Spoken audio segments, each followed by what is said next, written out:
Okay, this is a quick video on one of my recent purchases.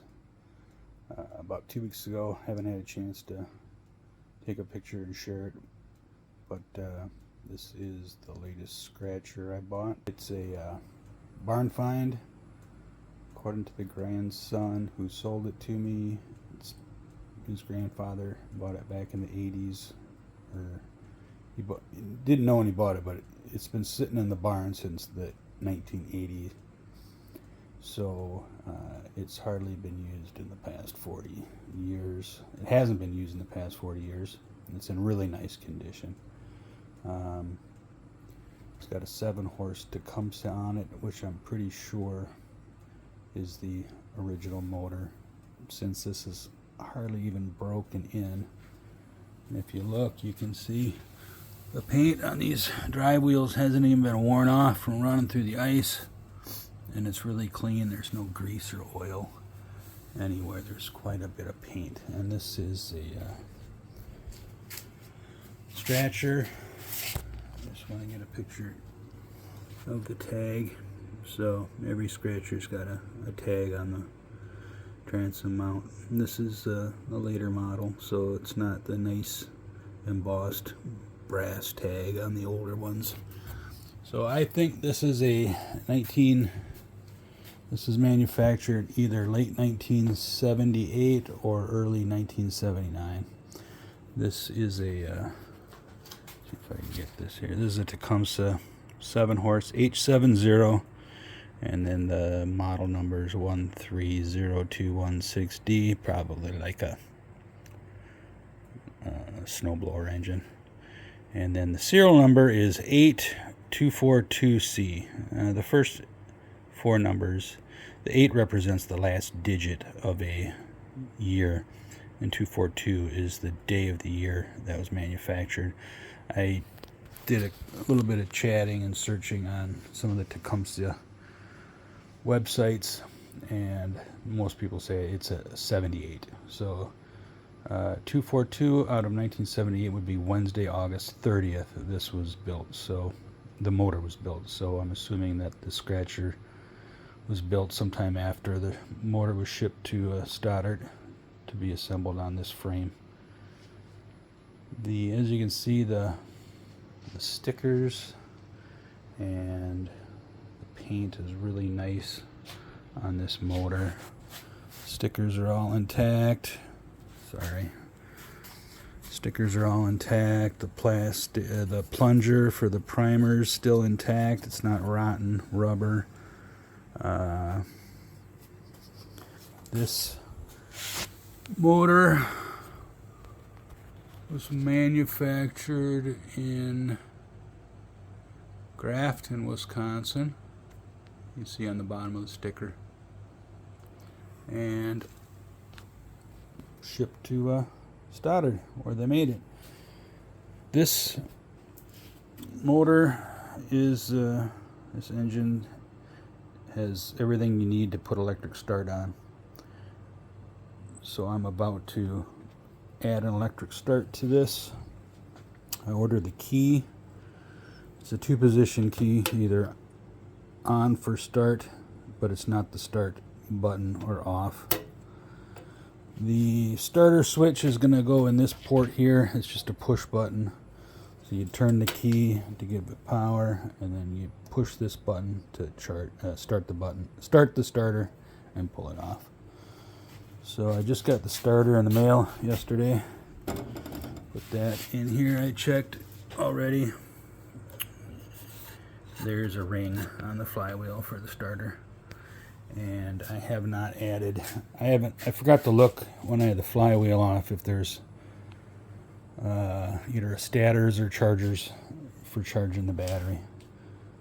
But this is really good shape, except this part of the engine has got a little bit of corrosion and rust on it. And even this side of the chain guard does, the other side doesn't.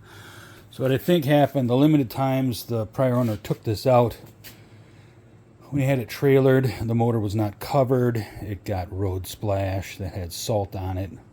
He brought it back, didn't wash it off, and he stored it for 40 years, and it got rusted, which is too bad.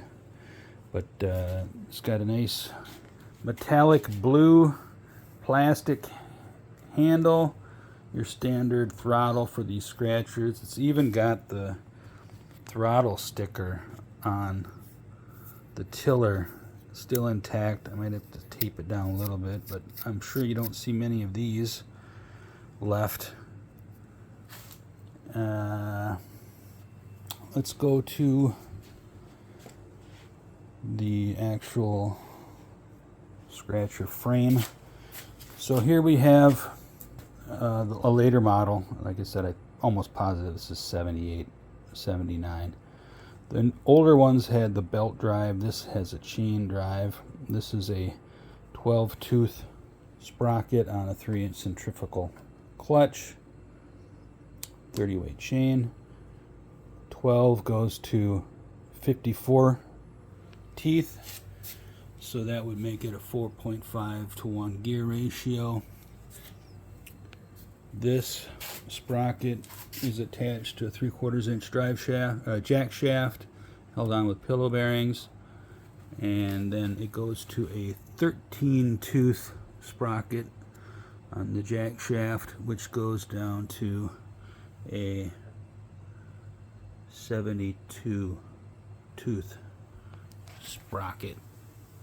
So the 13 to 72, or 72 to 13, would give you about a 5.4 gear ratio. So the total final gear ratio on this would be 24.75 to 1. So every 24,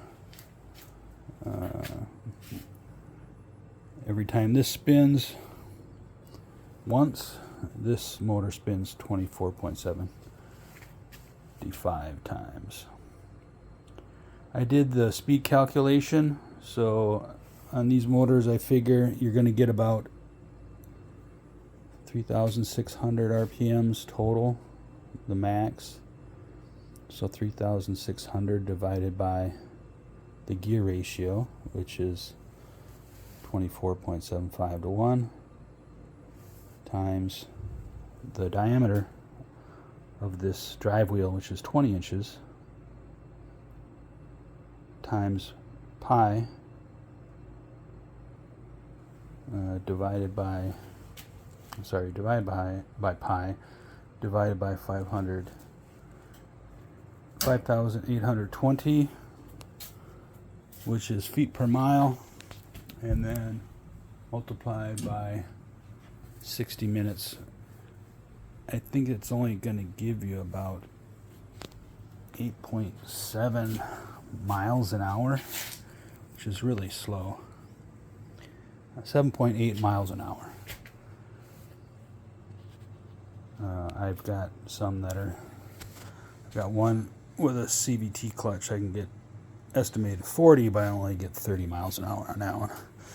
So let's see. The paint is kind of a funny green color, and then there's a sort of a grayish on these chain guards, and then we've got this gray on these Browning bearings. They're always gray, and then we've got the gray on this drive wheel. There are some bushings in here that are green, that are leftover stock, I think, from the older colors. They didn't bother painting them. Let's see if I can find one right here. It's got the original green from the older models. This model here, I guess you could call it a long tiller. They changed, there's two big changes to these motors from 1960. So originally the pillow bearing and jack shaft was up here. The motor was all the way forward. So this would have been mounted on top, and then these bearings down here would have been mounted right here on the side.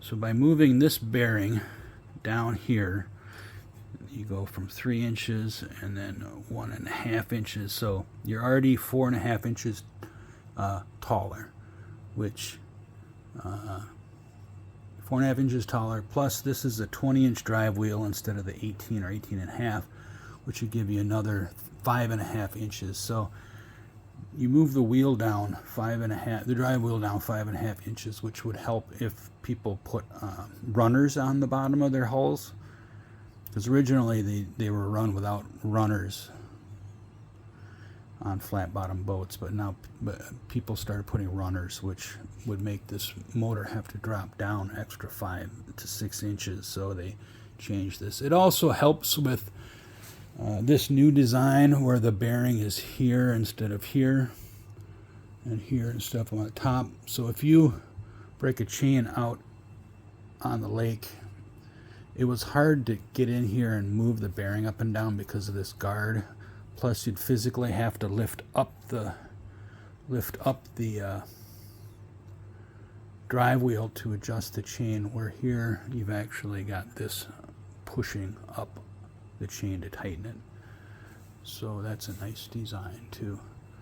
Again, really clean, no grease, no oil. All the paint, we still got a lot of paint still on these bolts, haven't been adjusted. Again, a lot of paint left on these spikes. So just wanted to let everybody see this. Let's see if I can get it started. Another thing you don't see very often on these scratchers is a perfectly unbent chain guard, or wheel guard, I guess you'd call that. Usually those are bent up because people will tip this back and this will hit the ice and then pop it up and bend it. But that's never been bent. It's still nice and symmetric. And then also sometimes these bust off. That's another thing that fails pretty often. So let's see if we can get this started. I haven't had it run, so I don't know if it's cold or it's going to be cold. But I'm just going to start it for a couple seconds because I don't want to run it inside. I don't want to run it inside with no fresh air. So I think I'll keep it off choke, give it the 2 primes, and give it a pull. Maybe I better choke it.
There you go. Just thought I'd show you the 7-horse Tecumseh on sort of the long shaft scratcher motor.